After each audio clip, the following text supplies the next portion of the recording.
Alright, we're still in day one of the remodel of the motorhome.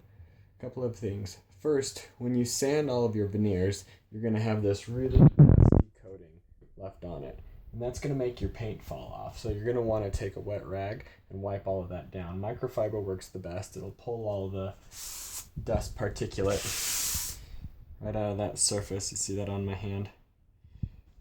Anyway, if you don't do that, you'll have a terrible paint job and you'll just ruin the whole point of repainting everything.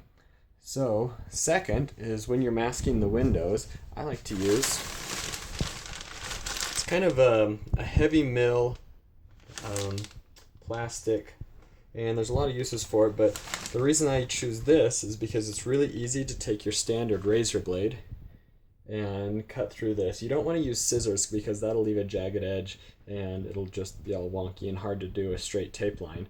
So instead, I use my razor blade and I just tape it across the top of the window seal. Run tape all the way across and then let it loosely hang down, and then once it's loosely hanging, you can trace the whole window all the way around with your razor blade, and it cuts a perfect outline of the window with the plastic. And then you just run your tape the rest of the way around the window frame, and you're able to fold that tape right over the plastic, and it'll make a perfect seal. Another reason you use the heavy mill plastic is instead of the really light, they have a really thin light stuff that you can buy as well. And the reason I don't like that also is it blows around too much. It catches way too much wind with my sprayer, and so it'll actually separate from the tape, and you'll get paint up inside your windows and your window seals and things like that, and that's no good.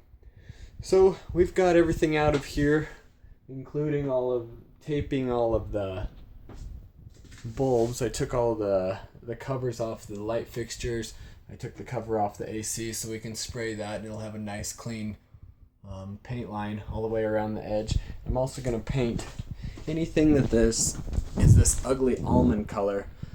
Back in the 80s they did a lot of almond in these motorhomes, and I don't know why they liked that so much, but they did. So that's all going to be a really high gloss bright white, and the main reason for that is because a motorhome is a small space, you want it to look as big as possible.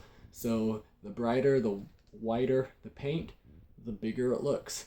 So next I'm going to put a good layer of Kills on it because Kills sticks to anything, and then I'm going to go and get a really high gloss white paint and spray all of that. Now when I spray it, I'm going to have to use some proper safety gear. You want a double filter respirator. I made the mistake on last year's motorhome of not using that. I just used a simple doctor's mask on my face, and I had paint lines going all the way down my nose and into my nose. And I was sick for about 3 or 4 days and just felt awful because I inhaled so much paint. So that was a mistake I'm not going to make again this time.